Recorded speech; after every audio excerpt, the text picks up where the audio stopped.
How we doing, everybody? UFC Thoughts here, and today I'm going to be going over my picks and breakdown for every fight on UFC 315, Muhammad vs. Della Maddalena on May 10th, 2025. Timestamps in the comments below. Let's get right into it with the first fight of 12. We start with Brad Katona versus Bekzat Almakhan. I will pick Bekzat Almakhan, but I think this fight could turn into a bit of... If Bekzat Almakhan's control, like on his back grappling, is as bad as it looked against Umar, which I hopefully doubt is the case, because Bekzat's actually super exciting on the feet, and Brad Katona, when he can like actually establish a stand-up fight, can also be very entertaining. He's like a very marauderish type fella. I think Bekzat can easily win this. Brad is, one, going to be way slower than Bekzat is, and two, Bekzat just has too much quick twitch muscle and has a lot of weapons that I've seen work extremely well against Brad Katona. A straight right hand, he sets it up decently well with body and head kicks. He's got a lot of quick twitch muscle, even following into the third round. I think he's got decent cardio as well. For a guy who got manhandled in the first 2 rounds by Umar, in the round 3, at the start of the round, before the takedown entry for the first minute, he threw like 5 very quick shots and then got taken down, of course, and controlled for the rest of the round. What I mean by this fight could get a little hairy is Brad Katona has made quite the passion of holding people down when he gets the opportunity to do so. If you don't allow him to hold you down, it can turn into a very easy fight for you. Unless you're Cody Gibson, who doesn't really have a lot of stand-up pedigree going into the later rounds. Jesse Butler, that fight really comes to mind. Another taller, lankier guy. Bekzat's not as tall as Jesse Butler, for Christ's sake, but still a pretty tall, lanky guy, but he didn't have the speed that Bekzat had. He was still cracking Brad with right hands. John Matsumoto, a shorter, stockier guy, able to land down the middle with a right hand. I think if Bekzat's able to replicate that type of rhythm, defend takedowns, which I hope he could. He's a Kazakhstani. You know what I mean? He's got a lot of KO power. I don't know if he knocks out Brad Katona. Brad Katona's a pretty tough guy. Very good shin on him. He's been hurt before. Bekzat did drop Umar, to be fair. I don't know if he... I'll go with decision. I'll go 29-28 decision, but I would be very ecstatic if Bekzat was to win by KO, TKO, because that would set him up further in his career.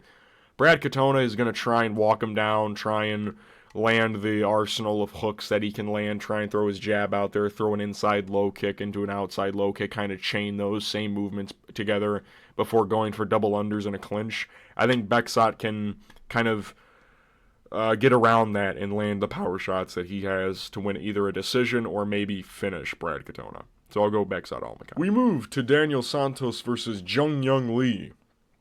I'm going to go with Jeong Lee on this one. It's up a weight class for Daniel Santos, which normally would make me want to pick him even more.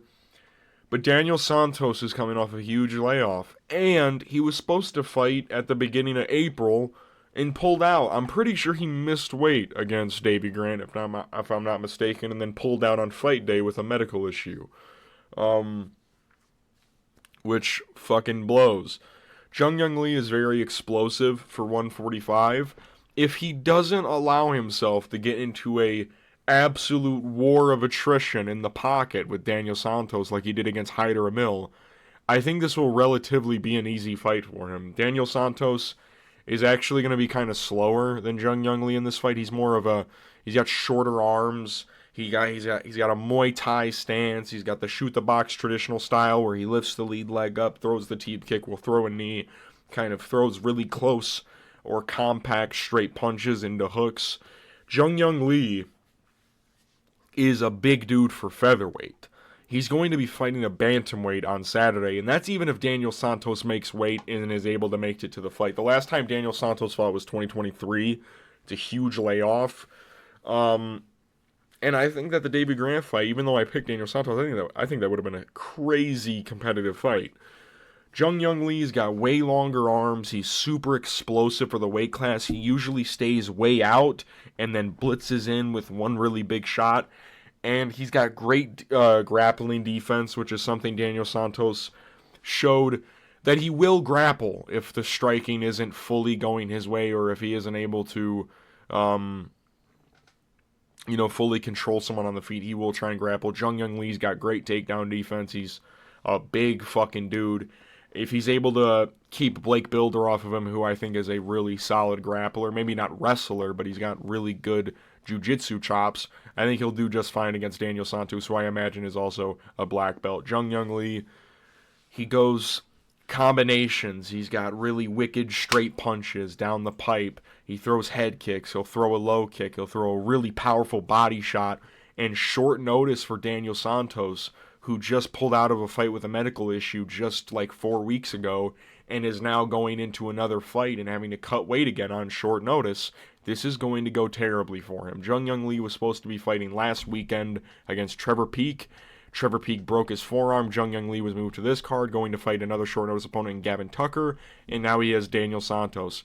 So maybe the change of opponents messes with Jeong Lee, but I think that Daniel Santos doesn't really have a lot to offer Jeong Lee besides a marauding style, which he gets hurt easily.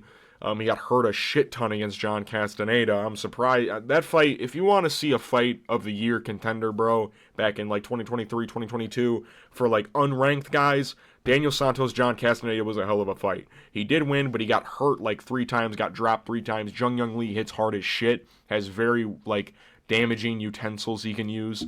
I think Jeong Lee I think he finishes Daniel Santos, I'll be honest. I think he can finish Daniel. I'll go Jeong Lee first or second round finish. We move to Marc-André Barriault versus Bruno Silva. I'm going to go with Marc-André.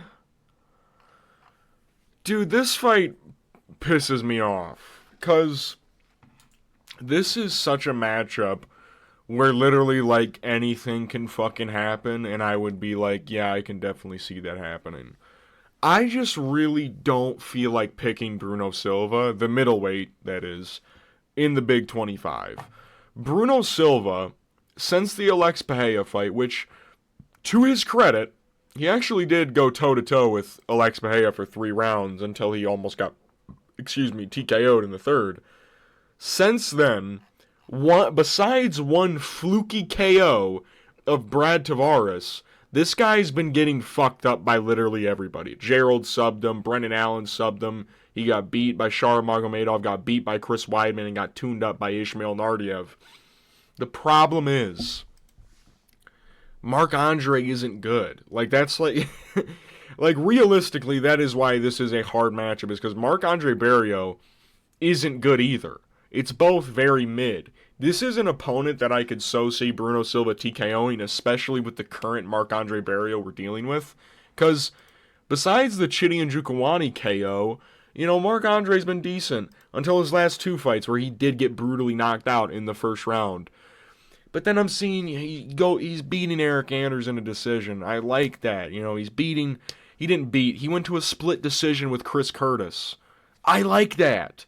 Even though I thought that was a very clear unanimous for Chris Curtis, I thought Chris Curtis clearly won 2 rounds. That's besides the point.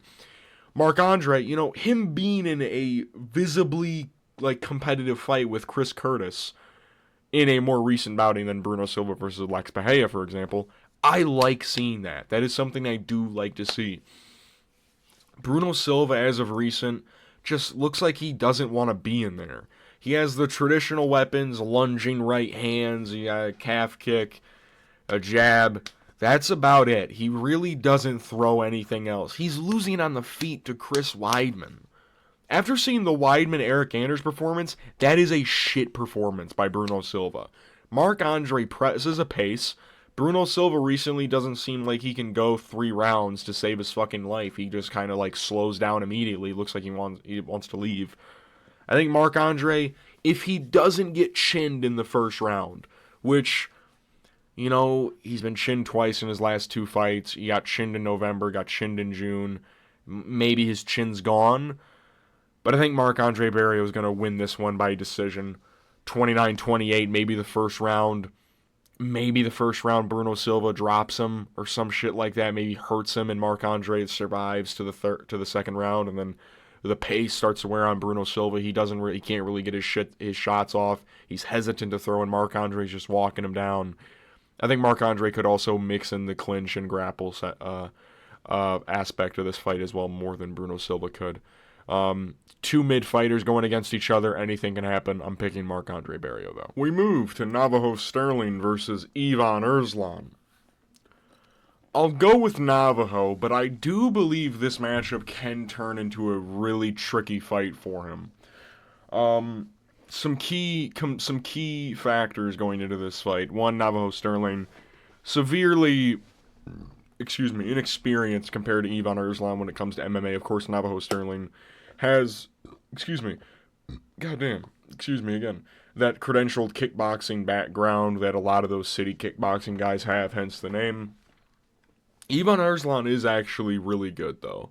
The debut he had against Aiemann Cutelaba, I don't think it really showed his skills, personally.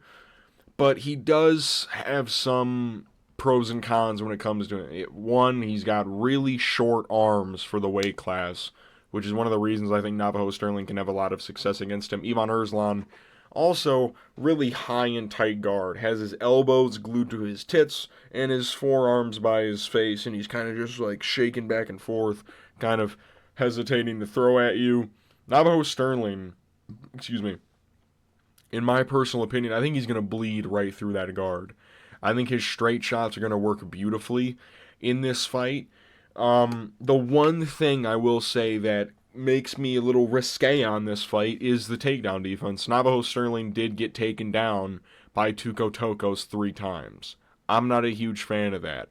And if Ivan Erslan has a path to victory, it's by mixing in takedown attempts on Navajo Stirling to make him fearful of the takedown and try and land up top and then maybe go down low. But I think that Navajo Stirling, training at CKB, which produces some of the all-time better guys at anti-grapplers, in the UFC. You got Kai Kara-France, Israel Adesanya, Dan Hooker. I mean, Dan Hooker's not really in that mix, but he's got enough grappling awareness, and he's so big and long, that people struggle to manage on it. Claudio Puelles had a fully locked in knee bar, and fucking Dan Hooker was just punching him in his little tummy.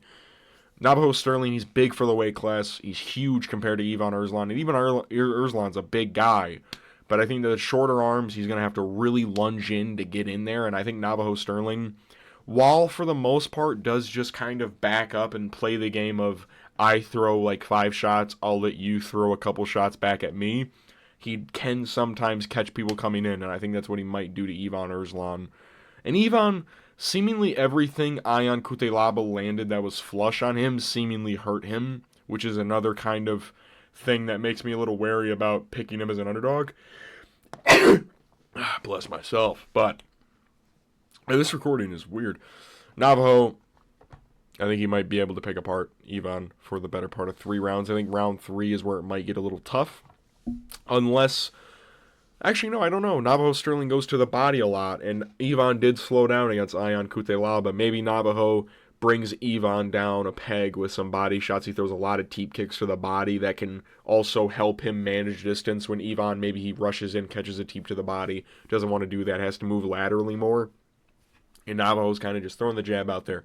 Teep kick to the body, wild head kick, kind of just keeping him at bay. Ivan rushes in, does that a couple times, kind of just lunging in Navajo at one point, just kind of, boom, right hand on the chin, drops him, gets a TKO finish possibly. I think Navajo can finish this, but we're going to have to see on Saturday. I'm picking Navajo Stirling either way. We move to Modestas Bukauskas versus Aiemann Cutelaba. I'm going to go with Modestas. This is a tricky fight. One, they're on similar time schedules. They both fought at Seattle. Modestas fought Rafael Sequeira, while Aiemann fought Ibo Aslan. I think the difference between Modestas and a lot of the opponents that Aiemann Cutelaba has been fighting recently is he's not as patient as an Ivan Erslan, where Ivan was patient to a fault, where he was hesitant to throw after a certain point. And he's not as wild as an Ibo Aslan, where Ibo will just throw big old meaty overhands just because he can. Modestas is a little bit measured, but he can rush in sometimes. Ion Cutelaba has one mode, and that's, hand fighting at range, kind of feinting with his hands, like, what am I going to throw, what am I going to throw, and then going in for the kill, and also going in for takedown attempts. I think Modestas can stuff the takedowns from Ion Cutelaba when they come. Because Ion, people forget that this dude actually shoots a shit ton of takedowns. He averages like 5 per 15 minutes. So Ion will shoot on Modestas. The area that is tricky for this fight is Ion having to move in on a Modestas Bukauskas and him getting hit a lot. Even though, like, Modestas does get hit a decent amount, and Ion, it says he only gets hit 3.38 strikes per minute. I honestly doubt that. I'm going to keep it a buck with you. I think Ion gets hit a lot more than that. His defense just isn't all that good, and Modestas, to be fair, doesn't have the greatest defense either, and he is worse in the pocket than Ion Cutelaba. But I think Modestas is going to mind his P's and Q's in this fight, realize that Ion Cutelaba, where he is most dangerous, is in those pocket exchanges, try and keep it at range, keep the jab flowing, keep the right hand right down the middle flowing, catch Ion when he's coming in, and not really give him the opportunity to fold him in those pocket exchanges and make him fight those dirty exchanges where then Ion can then go for a double leg, then go for a single leg, chain those movements together, and then get Modestas to the ground. I think Modestas is actually really good. I think he's underrated. I think Ion Cutelaba is actually underrated. But I think Ion Cutelaba makes too many mistakes for me to pick him against a, kind of consistent guy in Modestas Bukauskas. Ion Cutelaba is rapidly inconsistent. He'll have a performance like the Ibo Aslan one or the Tanner Boser one, and then have a Felipe Lins type performance where he really doesn't do a lot. And Modestas is quick. He's quick. He's got quick twitch muscle. He's athletic. He's huge. He's bigger than Ion Cutelaba, and we've seen Ion Cutelaba struggle with people who are bigger than him. So I'll go with Modestas Bukauskas I think he can beat Ion by decision. I think he'll win a decision. I think he'll hurt Ion throughout the fight. I don't know if he finishes him. Ion, he does get finished a lot for his losses. He has 7 finishes by law, 7 losses by finish, rather. But I think Modestas is kind of just I think he could finish Ion, though. I'll go Modestas via TKO. I think it'll be a thing where he clips Ion. Ion kind of collapses into the cage and kind of bounces off, and then Modestas keeps teeing off on him, and then Ion just kind of keels over or shoots a double leg, and then it's a sprawl position where Modestas is raining hammer fists on the side of the head. Maybe he kind of sets it up with the jab and then straight right hand, and then follows up with a left hook that kind of collapses Ion Cutelaba. I think just Modestas has better weapons, and Ion Cutelaba, you're picking him for the pocket exchanges for Ion Cutelaba, or you're banking on him being able to take down Modestas and chain in the pocket exchanges as well. I think Modestas just has a surefire, better way to win the fight, though. We move to Jéssica Andrade versus Jasmine Jasudavicius. I'm going to go with Jasmine on this one. I just think at this point in their respective careers, Jasmine is just reaching her peak, and Jéssica, while younger, weirdly enough, whenever I see Jéssica Andrade's age, I always forget how, young she was when she first started rising, on the scene. But I think Jasmine, for one, she's not scared to brawl with girls, and that works very well against Jéssica Andrade. She's not afraid of that. Most girls, when they get hit by Jéssica, like Mackenzie Dern, she's just oh my god, this fucking sucks, I'm gonna roll to my back and just... But Natália Silva also, she just didn't want to get hit by Jéssica. She was on the back foot the entire time. I'll talk about that more when I get to the Grasso Silva fight. Jasmine's willing to bite on the mouthpiece. The Tracy Cortez fight comes to mind, where she was just slugging with her. The Fatima Klein fight comes to mind. I think the X factor in this fight is going to be the grappling, hardy har. Jasmine, like Jillian Robertson the week before, the 2 Canadian females of Canadian MMA are literally carrying their entire fucking MMA scene.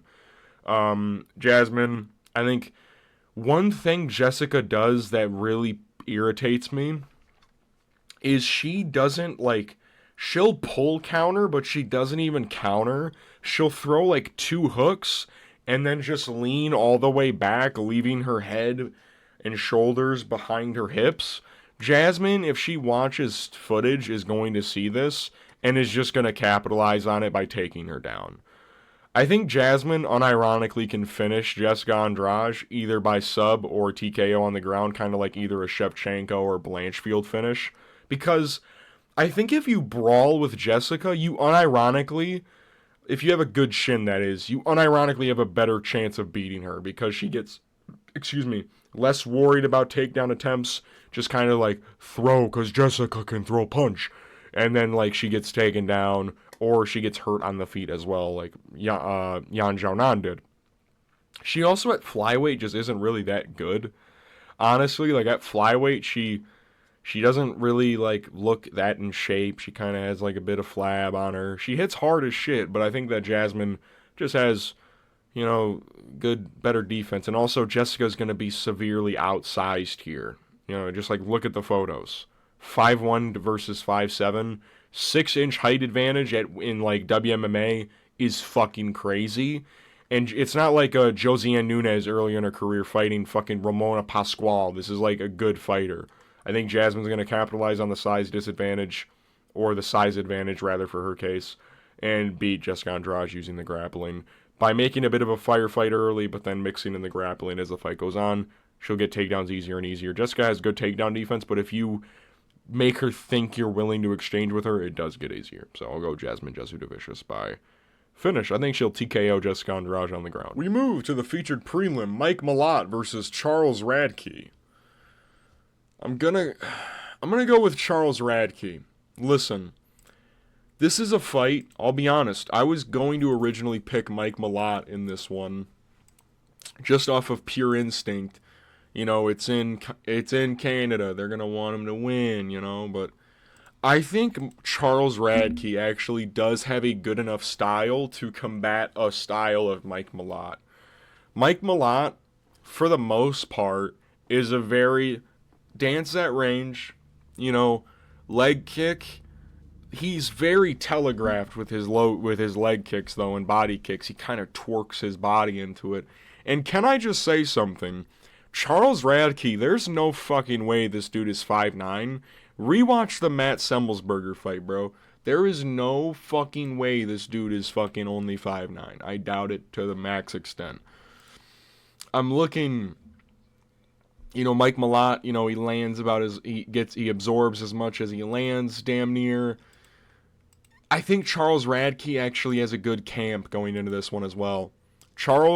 If you don't know, Charles Radtke trains with Belal Muhammad. That's where that famous clip of Carlos Prates TKOing him and talking to Belal in the corner. Charles trains with Belal. This had to have been one of the most grueling training camps Charles Radtke has ever been involved in, besides when Belal fought Leon, the second time around at least. Charles Radtke, I imagine he's training takedown defense. I imagine that, he's just working on everything. Mike Malott, he was a striking coach before for fucking Team Alpha Male, I believe. Him and Ryan Loder were two coaches that became fighters. I just think Charles Radtke's going to have a quick twitch advantage in this fight.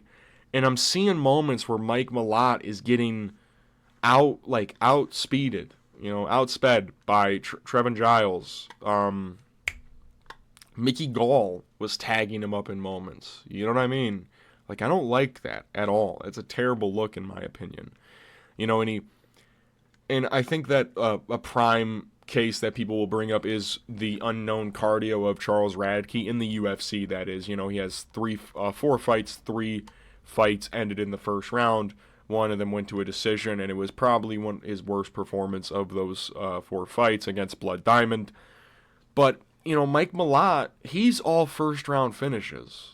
Besides the Trevin Giles fight, which was a bad performance. He clearly won, but he didn't do a lot. And I think after the Neil Magny fight, bless myself, I think Mike Malott's going to be super hesitant. And a hesitant guy in front of Charles Radtke is maybe the worst thing someone can be. Because Charles Radtke is a fighter that forces people to throw. Look at the Urbina fight. Look at even the Protest fight in moments, he was making Protest throw and whiff, and Charles would counter. He was a bit too, like, compact to land on Carlos, because Carlos is so much longer than him. Mike Malott's got shorter arms. You know, he's got kind of like a weird, robotic, rusty kind of, like, style where he twists his whole body into a kick, where he throws his whole body into a punch. Charles Radtke's left hook is money. It's shmoney. He's going to try and walk down Mike Malott, and he's going to force him to throw. And Charles Radtke loves countering motherfuckers when they're forced to throw when they're uncomfortable. I think he's going to catch Mike Malott very early in this fight. Now, I do see a path where Mike Malott can win. He's going to have to make it a little dirty, kind of get the clinch going, get the grappling going. But I think Charles Radtke working with Belal Muhammad is going to just kind of nullify that, in my opinion. I imagine Charles Radtke, you know, is training those specifics. And Mike Malott, you know, I wanted to pick him because it's Canada, and I actually kind of like Mike Malott. But Charles Radtke, I think, is a very dangerous matchup for him. I think he has better finishing potential in this fight, even though Mike Malott technically has more finishes. I think Charles Radtke overall is he's just quicker, more.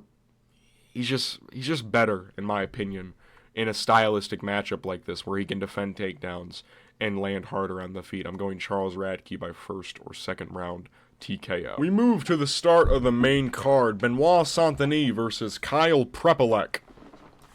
I'm going to go with Benoît Saint-Denis by late first round or early second round finish. Kyle Prepolec. Where do I even start with this guy? Hasn't fought in the UFC since 2019. He got cut after going on a 2-fight losing streak. On the regional since then, he's been like 4-1, I believe, with one loss coming to Shane Campbell, who was 19-8 when they fought, who's now 22-8, to be fair. He's on a fucking kind of a streak there. But, dude, the guys he's beating on the regional scenes are just not good. 11-6, 25-9, 29, 14-6-2, 8-3, to be fair, against Michael Dufort. But his style is essentially what Benoit's is. He walks forward, throws with reckless abandon, and just looks for a finish. That's literally what Kyle Prepolec's style is. I think fighters that fight like that against Benoît Saint-Denis that aren't really that good are going to get fucking steamrolled, especially on a week's notice. I get that Kyle Prepolec was supposed to be fighting. He was actually supposed to be having a rematch with Michael Dufort this Friday, but Prepolec got pulled up. You know, he's any other of these fights fell through, but there's no. I guess that guy pulled out. Cameron Van Camp. That's the dude that got knocked out by Fialho, right? It is. That is who that is. But Benoît, I think he's just going to walk down Kyle Prepolec. Kyle Prepolec at a point is going to be like, I can't walk this guy down. He's just going to walk me down, land brutal body kicks on me. Kyle Prepolec doesn't have a crazy grappling background to my knowledge. He's just kind of a marauder like Benoît is, but he's just far worse. He's 35 years old. He's going to be outsized. Benoît is a pretty big lightweight, and he's coming off two very brutal beatings against Moicano and Poirier. He's going to want to get one back, and to be honest, this was a blessing in disguise, because if Joel Alvarez didn't pull out, he probably would have gotten fucking murdered. Benoît would have probably died in that cage if it was Joel Alvarez he was fighting. He's getting a huge change in opponent. Kyle Prepolec's way shorter than Joel. He's not as dynamic. He's not as good. He's just not good enough to fight Benoît Saint-Denis in your return. He can maybe chin Benoît, I guess, if he lands a fucking head kick, but I think Benoît makes this one look very easy with a finish either late in the first, early in the second, maybe like a Thiago Moises performance where he's dogging it out with him in the pocket, clips him, drops him, jumps on top of him, goes for a finish, maybe gets his back and subs him, or gets like a pity stoppage where like Kyle's like crumpled against the fence and you just can't move and it's all bloody. I think Benoît wins either way. We move to Alexa Grasso versus Natália Silva. I'm going to go with Natália Silva on this one. I think that I think the key difference in this fight is just going to be speed. Speed kills, especially at the lower weight classes. Natália Silva is genuinely one of the fastest women flyweights I've ever seen in my fucking life. And rewatching Alexa Grasso film, she's not exactly Speedy McSpeederson in there. She's got some decent speed, she's got some pop, she can walk people down with her boxing. But I think Natália Silva is a rare case where we've seen a fighter be able to fight on her back foot at a very high level against other decent high-level opponents. She was able to do it against Viviane Araújo, against Jéssica Andrade for literally 3 rounds, and she wasn't like Yusuf Zalal in it, where she's like peppering and then running away. She's like on her back foot, but she's engaging in the pocket with Jéssica Andrade. She won every round. You know, she beat the shit out of Jasmine Jasudavicius in her debut. I like that a lot. She beat the hell out of her. And she's got finishing potential literally everywhere. Alexa Grasso, her jiu-jitsu, in my opinion, gets hyped up a bit more than it should. She only has 2 submission wins in her entire career. She's more of a boxer first than anything. But even if it does get to the ground elements, which I don't think it will, Natália Silva has great takedown defense, 92% takedown defense. She lands 5 significant strikes for every 2 she absorbs, compared to Alexa Grasso, who absorbs almost fucking 4 strikes compared to her 4. She has a 55% takedown defense. Natália Silva, I think she can beat Alexa everywhere, if I'm being honest. I think she beats her on the feet, and I think she could possibly beat her in the grappling. I think Natália Silva, to the day, is still super underrated. Not a lot of people talk about her. She's kind of just like there. She's kind of rose quietly in women's MMA.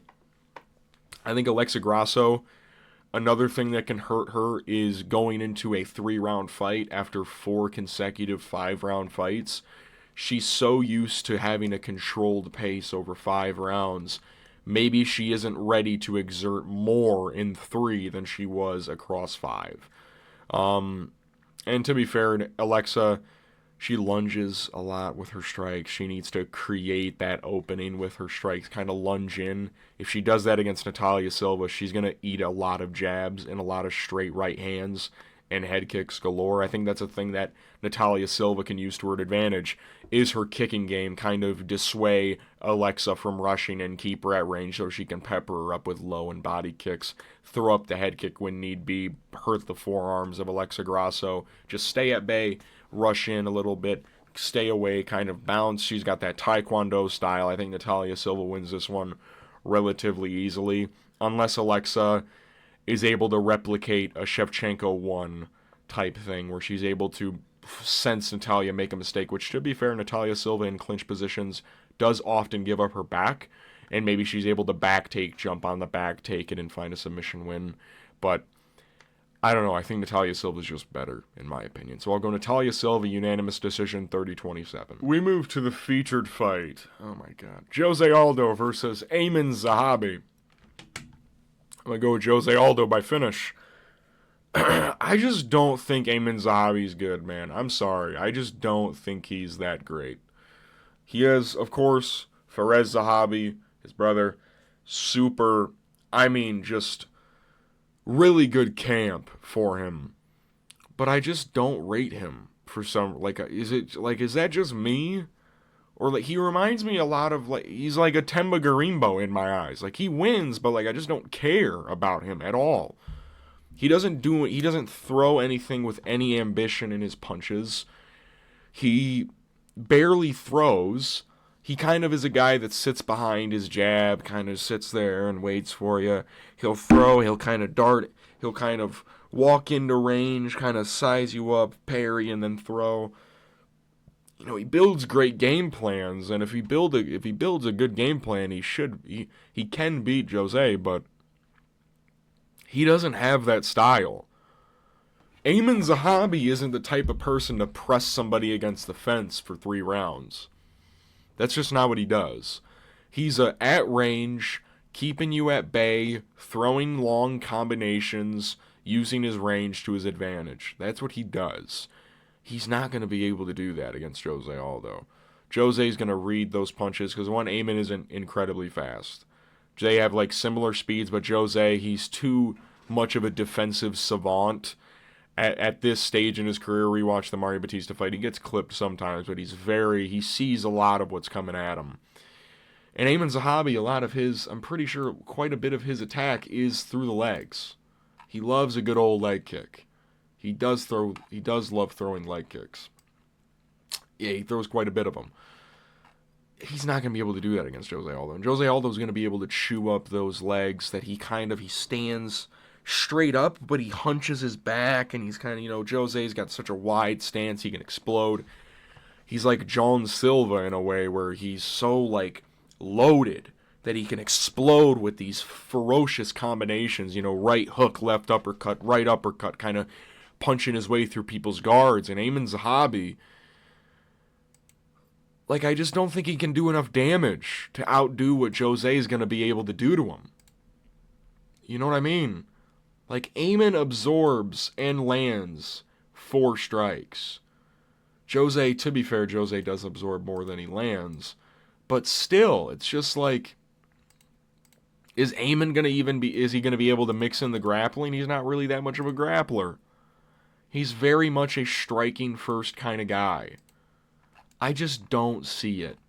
I don't see, because for one, he's not even a young prospect. That's one thing. If it was like who's a younger prospect at bantamweight that I could, if it was like a fucking Marcus McGee's old as well. Like if he fought like a Vinicius Oliveira, you know what I mean, who's young, very dangerous, huge finishing potential, I'd be very worried for Jose. Dude, Aiemann Zahabi, dude, I just don't think he can finish. I don't think he can. He's got 8 finishes, to be fair. When was the last finish he got? The Arichi Lang fight in 2023. And that's another thing. He's not active. He's incredibly inactive. He's losing to Vince Morales. I can't fucking pick this guy to beat Jose Aldo. I can't. He got knocked out by Ricardo. That was one of those weird Ricardo Ramos performances where he's able to chin somebody with something really cool. He's rarely replicated that. I don't really put that against them. But a Vince Morales decision, that's pretty bad. And the people he's beating, he's not dominating Ricky Tercios. He knocked out Draco Rodriguez. That's cool. Arichi Lang he knocked out. That's cool. Javid Basharat, he's a fraud now. We know this. Pedro Munoz, like a way over the hill Pedro Munoz, who's worse than Jose Aldo. This motherfucker, Pedro Munoz, can't win a fight to save his life, it seems, anymore. I think stylistically, Jose can do more damage. He can beat up the legs of Aiemann Zahabi. He does this weird twitchy thing where he lifts his lead leg. If Jose Aldo's able to sense that and see that and time it when he's on the downturn, when he lifts his leg up and then brings it down, kick that leg, or maybe set up that low kick and then bring it up high when Aiemann Zahabi starts seeing that when he brings down his leg that he throws a leg kick, maybe do that. Jose's boxing is too good for Aiemann Zahabi. Aiemann just isn't good. I'm sorry. I just don't see him beating Jose Aldo. I see Jose Aldo finishing this guy with an uppercut. I think Aiemann Zahabi, his guard's kind of like high and tight, but it leaves the chin exposed. I think Aiemann Zahabi's going to cover up from hooks and eat a fucking uppercut on the way up. Knock Ariel Helwani out, please, Jose. We move to the co-main event. Valentina Shevchenko versus Manon Fiorot. I'm going to go with Shevchenko. Listen, when this fight got announced, I was I thought this fight would have been easier for Manon. Rewatching some fights, I don't know what it is about certain fighters where I get an image of them in my head. In my head, Manon was a lot better than what she actually is. Looking back at some footage, even the Blanchfield fight, which was a great performance from her, she's big, but man, one, she's going to slow down against Shevchenko, and that doesn't work when you're in front of Shevchenko. And she lunges in a lot, like Grasso does. And I think Shevchenko in that fight, in the third fight especially, really showed a lot of good responses to lunging attacks, great counter-striking, and also takedown attempts. Now, I don't know if she'll be able to take down Manon Fiorot, because Manon Fiorot, one thing she's going to always have against people is her size. She is a big lady. She's a very big lady. But Valentina, at this point in her career, she's got so much experience. You know, how many 5-round fights has she had in a row? Was the last time she didn't fight a 5-rounder was against fucking Nunes? That's a title, that's a title, that's a title, that's a title, that's a title. Priscilla Cachoeira. So Priscilla Cachoeira, back in 2018, was a 3-round fight. She's been fighting 5-rounders since December of 2018. I'm like, she just got over the Alexa Grasso hump. Manon Fiorot doesn't really have a submission threat. Is she going to be able to TKO fucking Valentina Shevchenko, who hasn't been TKO'd since, like, her fucking debut? Like, a while, like, a fucking, like, in 2010? You know what I mean? Not even in the UFC. No. She won't. She can't. Like, Valentina, her striking, in my opinion, has died down a little bit. She isn't as dynamic as she used to be, but she's still very fucking good. And Manon, she's not, and that's another, like, with the Aiemann, she's not that young, man. She's 35. She's not a young lady herself. And she's not crazy active herself. I just think Shevchenko's going to beat her. I think she's going to outdo her. Manon, one, she's going to slow down, and she's susceptible to low kicks. And Valentina, if she realizes Manon slows down in fight tapes and sees that she lunges in a shit ton, she throws too much for her cardio, she's going to piece her up. And she might be able to make it a bit dirtier. When I'm seeing Manon fight people who actually have good defensive instincts, like a Rose Namajunas, she goes to a very competitive decision with her. And she, like, you can even argue that she could have lost that fight. And I don't really like Rose at flyweight, I'll be honest with you. I think she has zero finishing potential whatsoever. And she's kind of a pushover, and her cardio isn't as good. But she out-cardioed Manon. You know what I mean? Like, again, it was a 3-round fight, and Manon overexerted herself. And she started gushing out blood, like, midway through round 2. That's another thing. Manon shows damage. I know Valentina reds up a little bit because she's super pale. But Manon, I think she has a terrible weight cut. She has a terrible weight cut. She's going to have to make championship weight, which, has she ever actually made 125, like, on the dot? She weighed she did weigh 125, to be fair, against Erin Blanchfield. But she looks so sunken in, you know. She's a big lady, but I don't know if the speed is going to help her. You know, she's going to get out technique. You know, like, Valentina's still very technical. And she's not fighting a young up-and-comer. You know, like a Natália Silva, I think, could beat Valentina Shevchenko. Manon, very good. I just think it's a little... She might have just entered MMA too late, honestly. Yeah. It's going to be a pro crowd for her, but I think that Valentina's going to outpoint her. It'll be competitive very early on because Manon is huge and will try to impose herself. But I think as time goes on, Valentina's going to be able to mix in the grappling even better throughout the fight. She did just come off a 50-45 performance over Alexa Grasso. While it was boring, I forgot a lot of the striking moments in that fight. Valentina was tuning her up.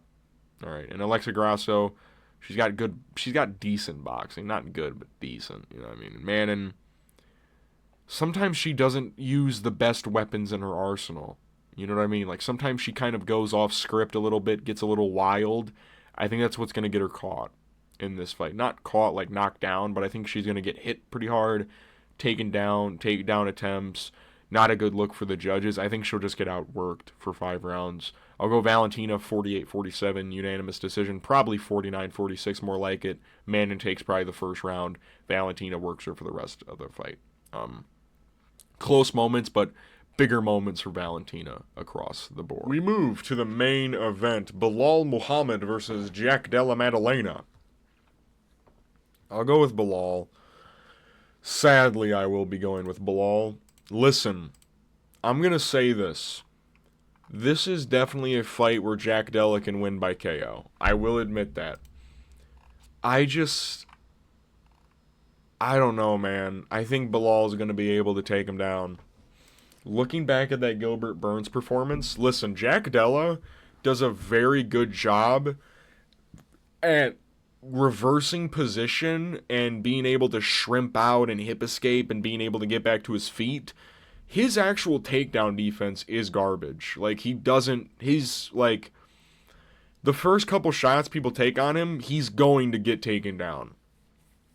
Looking at the Gilbert and Basil Hafez fights, I know that he had one arm in the Gilbert Burns fight. I know that he took the Basil Hafez fight on short notice, but those are very, like, stylistically similar matchups to a Belal Muhammad. Shorter, stockier wrestler guys, and Gilbert Burns' wrestling isn't even really all that good, if we're being honest. The only other guy that I've seen Gilbert really be able to control the way that he did was Tyron Woodley when he was washed, and then Jorge Masvidal when he was washed. On the feet, of course, Jack Della Maddalena is going to have the advantage. And I'll admit, I see a lot of openings for Belal, like, to get clipped. He does a lot of weird shit that JDM, as crisp as a boxer as he is, might be able to exploit. Belal will rush into position with his hands down. He'll throw right over him with his left hand down by his fucking hips. He does a lot of dumb shit on the feet. But Jack, when he's fighting a guy, you know, who's chaining takedowns together, who just kind of rushes in with no, like, you know, he doesn't even really know what he's going to do. He's just throwing to throw.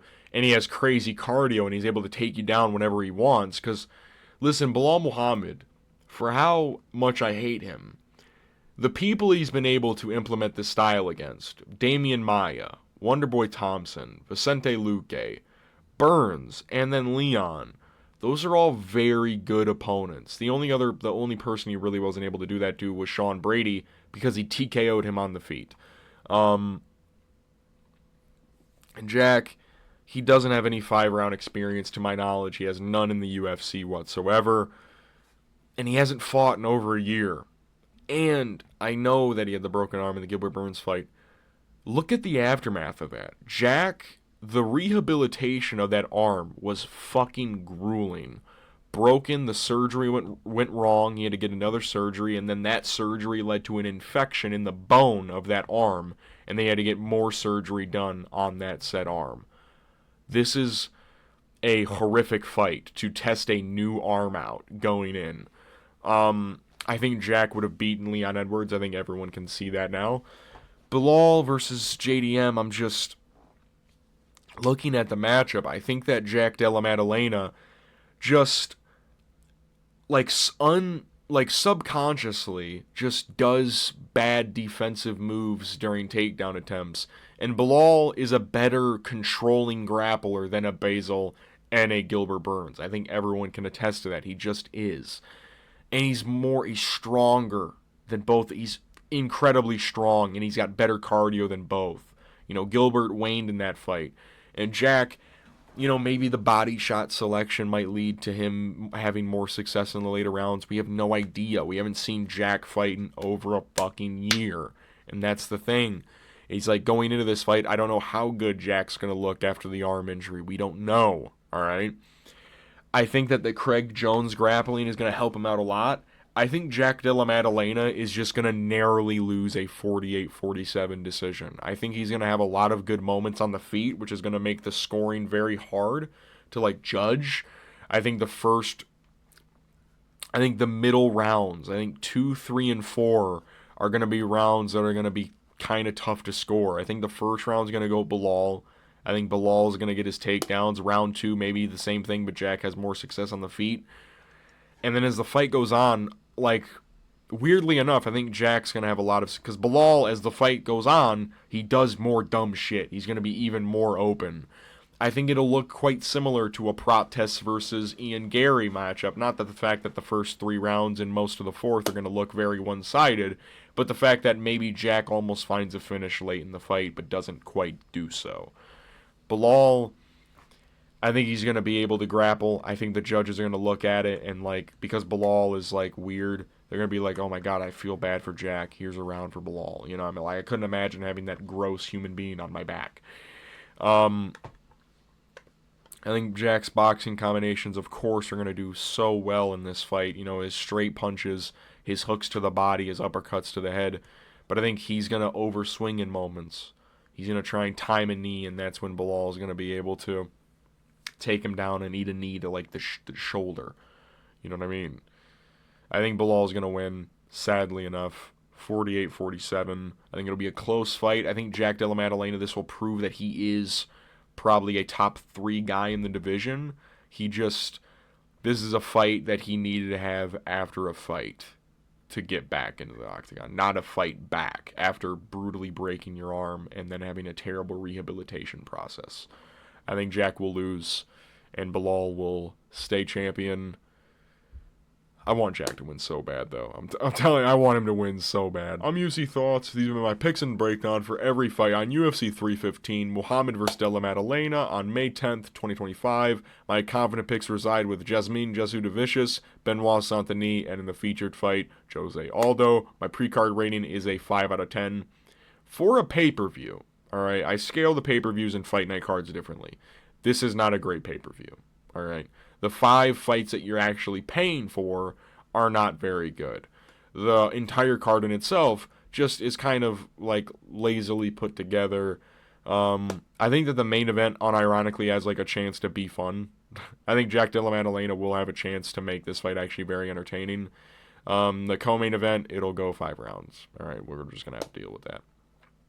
The rest of the fights, I guess you have some people to look out for. José Aldo, of course, everyone loves José. Benoît usually is in very entertaining fights. Cutelaba, Modestas, Bukauskas, that's actually a fight I think will be actually very entertaining. Navajo, Stirling, Erslan. Almakhan, Bekzat Almakhan versus Katona I think could be very entertaining as well to open up the card. Besides that, there's a lot of filler. But, yeah, next week, of course, we go back to the Apex after all this fun extravaganzas outside in real good events with Gilbert Burns versus Michael Morales. I'll try and get some uploads out for you guys. Of course, I'm going to recap this video. I'm going to recap the event on Sunday, get an upload out for you guys on Monday or Tuesday, and then post picks and breakdown. Just going to let you guys know. All right, I'll see you guys after the fights. Peace.